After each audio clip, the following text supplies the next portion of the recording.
안녕하세요, 여러분. 오늘 제가 들려드릴 이야기는 아마도 많은 분들의 마음속 깊은 곳에 숨어 있던 걱정거리일 겁니다. 혹시 이런 생각해 보신 적 있으세요? 왜 우리 주변의 할아버지들은 할머니들보다 먼저 세상을 떠나실까요? 왜 경로당이나 복지관에 가보면 할머니들은 많은데 할아버지들은 손에 꼽을 정도일까요? 어쩌면 지금 이 순간에도 우리 남편은 괜찮을까? 아버지는 건강하실까 하는 마음으로 이 이야기를 들어주고 계실지도 모르겠습니다. 아니면 나는 과연 몇 살까지 살 수 있을까 하는 궁금증으로 귀를 기울이고 계실 수도 있고요. 오늘 제가 여러분께 들려드릴 이야기 속에는 50년 넘게 수많은 환자들을 돌봐온 한 의사 선생님의 놀라운 발견이 담겨 있습니다. 그분이 발견한 것은 남성들의 짧은 수명이 결코 피할 수 없는 운명이 아니라는 사실입니다. 더 놀라운 것은 그 해답이 우리 일상 속 아주 가까운 곳에 숨어 있다는 것입니다. 거창한 치료나 비싼 약이 아니라 오늘 당장 시작할 수 있는 간단한 것들 말이죠. 지금부터 그 비밀을 하나씩 풀어보겠습니다. 본격적인 이야기를 시작하기 전에 잠깐만요. 앞으로 전해드릴 내용이 정말 중요합니다. 구독과 좋아요 한번 눌러주시면 큰 힘이 됩니다. 여러분의 관심이 더 많은 분들께 이 메시지를 전할 수 있게 도와줍니다. 안녕하세요, 여러분. 오늘 제가 들려드릴 이야기는 아마도 많은 분들이 한 번쯤은 궁금해하셨던 내용일 겁니다. 바로 왜 우리 주변의 할아버지들이 할머니들보다 먼저 세상을 떠나시는가 하는 문제 말입니다. 지난주에 제가 다니는 동네 경로당에서 있었던 일입니다. 올해 75살이신 김 할머니께서 이런 말씀을 하시더군요. 우리 동네에 내 또래 남자들은 이제 몇 명 안 남았어. 다들 먼저 가버렸지. 그 말씀을 듣고 보니 정말 그렇더라고요. 경로당에 나오시는 분들 중에 남성분들은 손에 꼽을 정도였습니다. 이게 단순히 우연의 일치일까요? 절대 그렇지 않습니다. 실제로 우리나라 남성들의 평균 수명이 여성들보다 상당히 짧다는 것은 누구나 알고 있는 사실입니다. 대략 6살 정도의 차이가 난다고 보시면 됩니다. 여성들이 85살 정도까지 사신다면 남성들은 79살 정도에서 생을 마감하는 거죠. 그런데 여러분, 이런 생각해 보신 적 있으세요? 이 차이가 과연 타고난 운명일까요? 아니면 우리가 바꿀 수 있는 무언가가 있을까요? 제가 오늘 이 자리에서 확실히 말씀드릴 수 있는 것은 이 차이의 상당 부분이 우리의 선택에 달려 있다는 것입니다. 저에게는 한 분의 특별한 스승이 계십니다. 올해 82살이신 정 선생님이라는 분인데요. 이분은 50년 넘게 내과 의사로 일하시면서 수많은 환자분들을 돌봐오셨습니다. 지금도 여전히 정정하시고 매일 아침 산책을 거르지 않으시며 일주일에 3번씩 동네 복지관에서 건강상담을 해주고 계십니다. 어느 날 정 선생님과 차를 마시며 이야기를 나누던 중에 이런 말씀을 하시더군요. 젊은 시절에는 병원에 오시는 분들이 대부분 갑작스러운 사고나 급성질환 때문이었는데 나이가 들면서 보니까 결국 건강하게 오래 사는 사람과 그렇지 못한 사람의 차이는 매일매일의 작은 습관에서 나온다는 걸 깨달았다고 말이죠. 정 선생님께서는 특히 남성들에게서 자주 보게 되는 몇 가지 패턴이 있다고 하셨습니다. 이런 패턴들이 쌓이고 쌓여서 결국 수명의 차이를 만들어낸다는 거예요.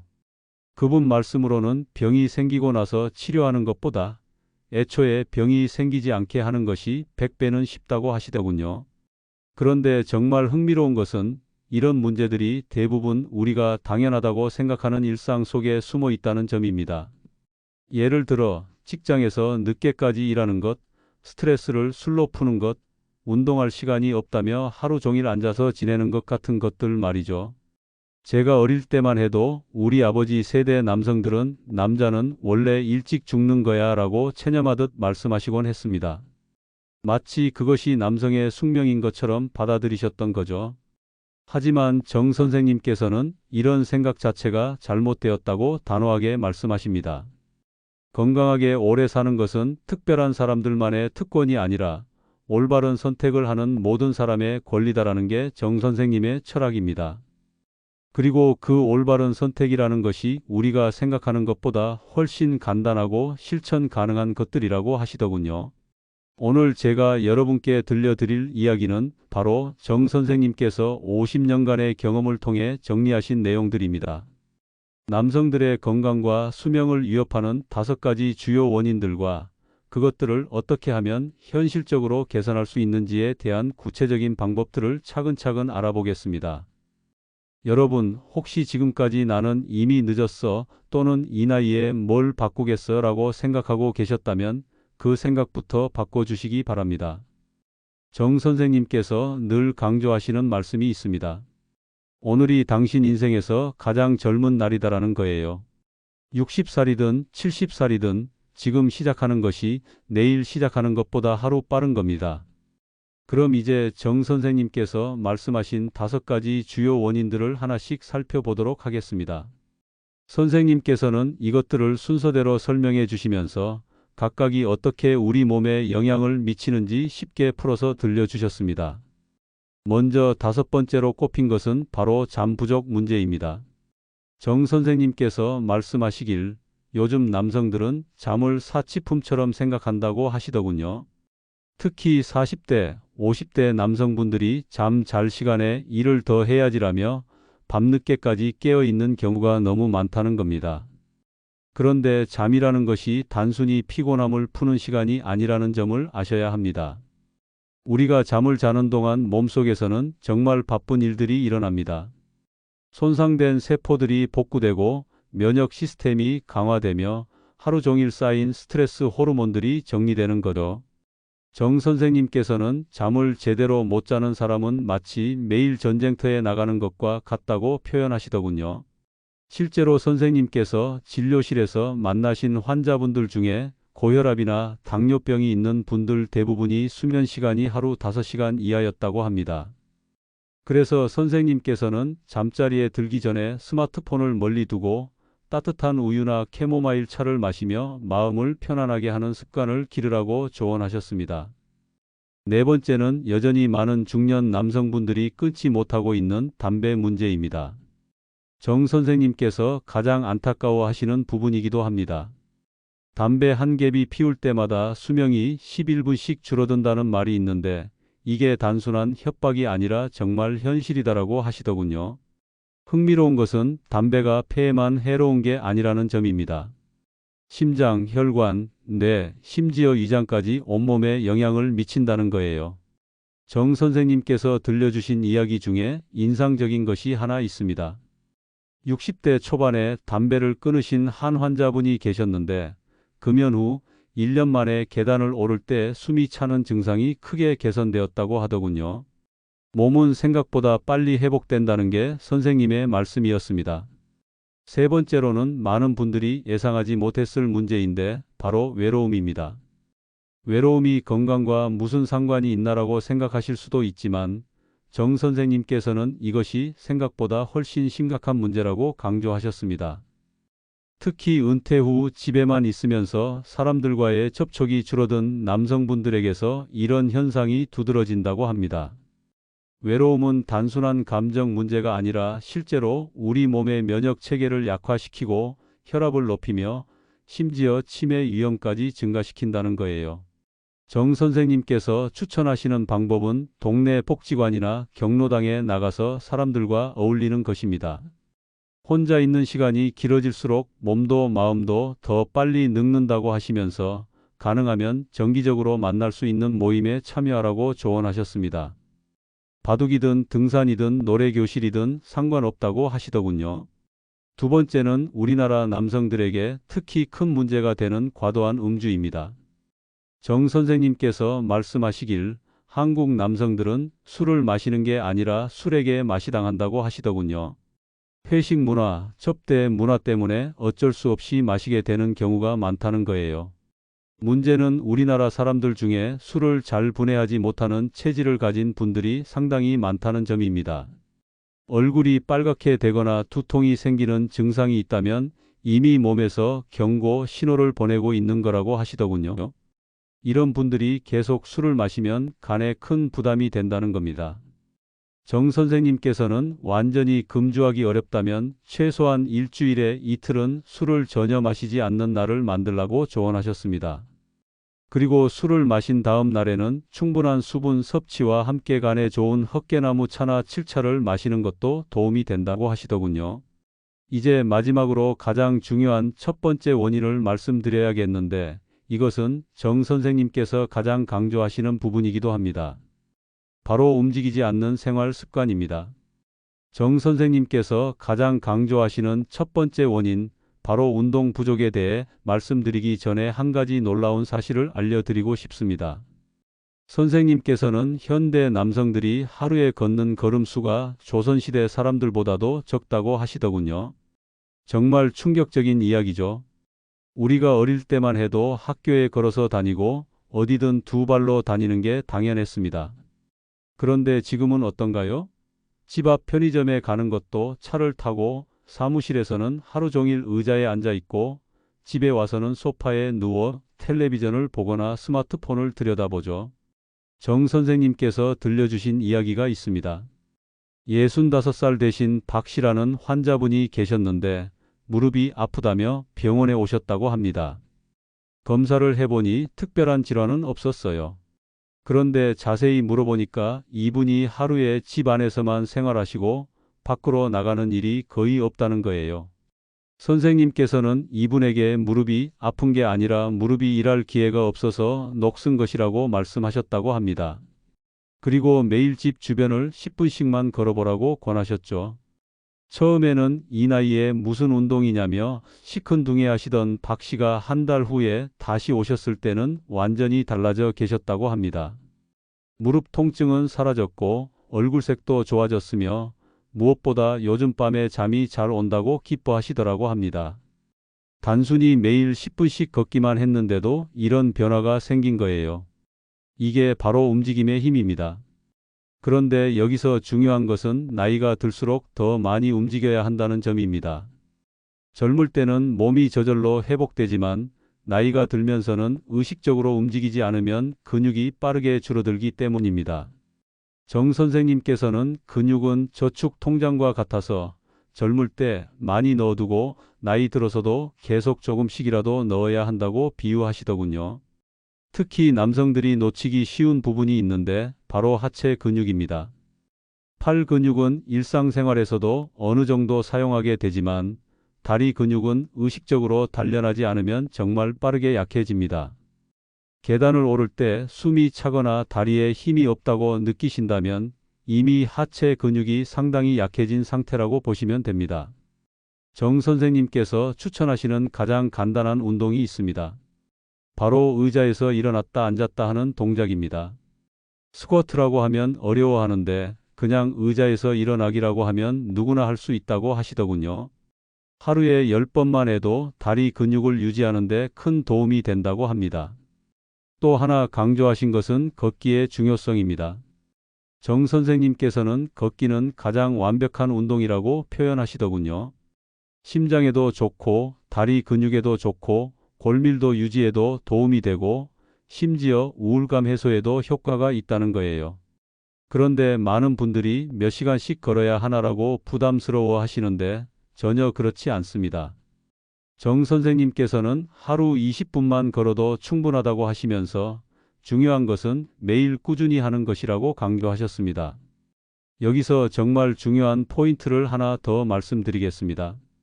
바로 운동을 시작하는 시기에 대한 생각입니다.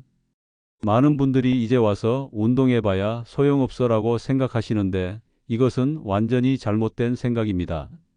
정 선생님께서 들려주신 또 다른 사례가 있습니다. 70살에 처음으로 운동을 시작하신 최 씨라는 분이 계셨는데 처음에는 집 앞을 한 바퀴 도는 것도 힘들어 하셨다고 합니다. 그런데 6개월 후에는 동네 뒷산을 오르내리시고 1년 후에는 친구들과 함께 등산 모임에까지 참여하시게 되었다고 합니다. 이분께서 하신 말씀이 인상적이었는데 인생에서 가장 후회되는 것이 왜 진작 운동을 시작하지 않았을까 하는 것이라고 하시더라고요. 그만큼 운동의 효과를 몸소 체험하신 거죠. 정 선생님께서는 몸은 나이를 먹어도 변화할 수 있는 능력을 가지고 있다고 말씀하시면서 단지 그 변화의 속도가 젊을 때보다 느릴 뿐이라고 하셨습니다. 그래서 더더욱 일찍 시작하는 것이 중요하다는 거예요. 하지만 무리한 운동은 오히려 해가 될 수 있다는 점도 주의하셔야 합니다. 갑자기 무거운 것을 들어 올리거나 격렬한 운동을 하면 부상의 위험이 있습니다. 정 선생님께서는 운동도 계단을 오르듯이 천천히 단계별로 늘려가야 한다고 조언하셨습니다. 특히 오랫동안 운동을 하지 않으셨던 분들은 먼저 스트레칭부터 시작하시는 것이 좋습니다. 아침에 일어나서 몸을 쭉쭉 늘려주고 저녁에 잠자리에 들기 전에도 간단한 스트레칭을 해주시면 혈액순환도 좋아지고 잠도 더 잘 오게 됩니다. 이렇게 5가지 주요 원인들을 모두 살펴보았는데 여러분께서 느끼시기에는 어떠신가요? 혹시 이런 것들은 이미 다 알고 있는 내용이야 라고 생각하실 수도 있습니다. 맞습니다. 대부분 우리가 이미 알고 있는 것들입니다. 그렇습니다. 정말 우리가 이미 다 알고 있는 내용들입니다. 그런데 정 선생님께서 가장 강조하시는 것이 바로 이 점입니다. 아는 것과 실천하는 것 사이에는 만리장성만한 차이가 있다고 하시더군요. 정 선생님께서 들려주신 마지막 이야기를 여러분께 꼭 전해드리고 싶습니다. 선생님께서 의사 생활을 하시면서 가장 보람을 느꼈던 순간이 언제였는지 아시나요? 바로 한 환자분이 작은 변화를 시작해서 완전히 다른 사람이 되어 돌아왔을 때라고 하시더군요. 그분은 68살의 이 씨라는 분이었는데 처음 병원에 오셨을 때는 당뇨와 고혈압, 그리고 무릎 관절염까지 앓고 계셨습니다. 약도 여러 가지 드시고 계셨고 걸음걸이도 불편해 보이셨다고 합니다. 그런데 가장 큰 문제는 이제 늙었으니까 어쩔 수 없다는 체념이었다고 해요. 정 선생님께서는 이분에게 아주 작은 것부터 시작해 보자고 제안하셨습니다. 하루에 딱 5분만 집 앞을 걸어보라고 하시면서 약 먹는 것처럼 매일 정해진 시간에 하셔야 합니다 라고 당부하셨다고 합니다. 처음 한 달은 정말 힘들었다고 하시더군요. 이분도 이런 걸로 뭐가 달라지겠어 라며 반신반의하셨고 가족들도 그냥 집에서 편히 쉬시지라고 말릴 정도였다고 합니다.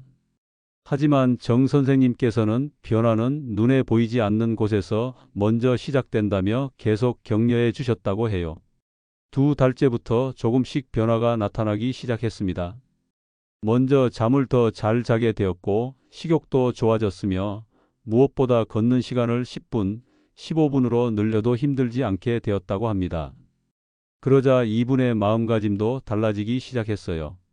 6개월 후에는 스스로 걷는 시간을 30분까지 늘리셨고 동네 친구분들과 함께 걷기 모임도 만드셨다고 합니다. 1년 후 검사 결과는 정말 놀라웠다고 해요. 당뇨 수치가 정상 범위로 돌아왔고 혈압약도 줄일 수 있게 되었으며 무릎 통증도 거의 사라졌다고 합니다. 하지만 정 선생님께서 가장 기뻐하신 것은 검사 수치의 변화가 아니었습니다. 바로 이분의 표정과 말투가 완전히 달라진 것이었어요. 처음에는 늙어서 어쩔 수 없다고 하시던 분이 요즘 매일이 즐겁다고 말씀하시게 된 거죠. 이분께서 정 선생님께 하신 말씀이 있습니다. 선생님, 제가 70살의 인생에서 가장 건강해졌어요. 이게 가능한 일인가요? 정 선생님께서는 이 말씀을 들으시면서 의사로서 가장 큰 보람을 느끼셨다고 하시더군요. 여러분, 이 이야기에서 가장 중요한 포인트가 무엇인지 아시겠나요? 바로 시작의 크기가 아니라 지속의 힘이라는 것입니다. 이분도 처음에는 단 5분 걷기부터 시작하신 거예요. 그런데 그 작은 시작이 1년 후에는 완전히 다른 삶으로 이어진 것입니다. 정 선생님께서 늘 강조하시는 말씀이 있습니다. 건강한 삶은 특별한 재능이나 엄청난 의지력이 필요한 게 아니라 작은 습관들의 쌓임으로 만들어진다는 것입니다. 매일 조금씩 꾸준히 하는 것이 가끔 크게 하는 것보다 훨씬 더 큰 힘을 발휘한다는 거죠. 그렇다면 구체적으로 어떻게 시작하면 좋을까요? 정 선생님께서 추천하시는 방법을 말씀드리겠습니다. 먼저 오늘 소개해드린 5가지 중에서 여러분이 가장 쉽게 바꿀 수 있을 것 같은 것 하나만 선택하세요. 욕심내서 모든 것을 한꺼번에 바꾸려고 하지 마시고요. 예를 들어 잠 부족이 문제라고 생각되시면 오늘 밤부터 평소보다 30분만 일찍 잠자리에 드시는 것부터 시작해 보세요. 운동 부족이 걱정되시면 내일 아침 집 앞을 한 바퀴만 돌아보시는 것도 좋습니다. 담배를 끊고 싶으시다면 하루에 한 개비씩 줄여보시는 것부터요. 중요한 것은 완벽함이 아니라 시작입니다. 정 선생님께서는 100점짜리 계획을 하루 실행하는 것보다 60점짜리 계획을 100일 실행하는 것이 낫다고 하시더군요. 완벽하지 않아도 괜찮으니까 일단 시작해 보시라는 뜻입니다. 그리고 혼자서 하기 어렵다면 가족이나 친구들과 함께 해보세요. 정 선생님께서 봐오신 바로는 같이 하는 사람이 있을 때 성공 확률이 훨씬 높다고 하시더군요. 서로 격려해주고 응원해주다 보면 힘든 순간도 잘 넘길 수 있게 됩니다. 마지막으로 정 선생님께서 가장 하고 싶어 하시는 말씀을 전해드리겠습니다. 여러분이 지금까지 살아오신 인생도 소중하지만 앞으로 살아갈 인생은 더욱 소중합니다. 그 시간을 건강하고 행복하게 보낼 권리가 여러분에게 있습니다. 나이가 들었다고 해서 포기할 필요가 전혀 없습니다. 오히려 지금까지의 경험과 지혜가 있기 때문에 더 현명한 선택을 할 수 있는 때입니다. 오늘이 여러분 인생에서 가장 젊은 날이라는 것을 기억해 주세요. 건강한 삶은 멀리 있는 것이 아닙니다. 바로 오늘, 지금 이 순간부터 시작할 수 있는 것입니다. 여러분의 건강하고 행복한 내일을 진심으로 응원하겠습니다. 오늘 이 시간이 여러분에게 작은 변화의 시작점이 되기를 바라며 이만 마무리하겠습니다. 감사합니다. 이 영상 끝까지 시청해 주셔서 진심으로 감사합니다. 여러분의 구독과 좋아요는 더 많은 분들에게 이 소중한 건강 정보를 전하는 데 큰 힘이 됩니다. 앞으로도 여러분의 건강한 삶을 위한 따뜻한 지혜로 함께 하겠습니다. 감사합니다.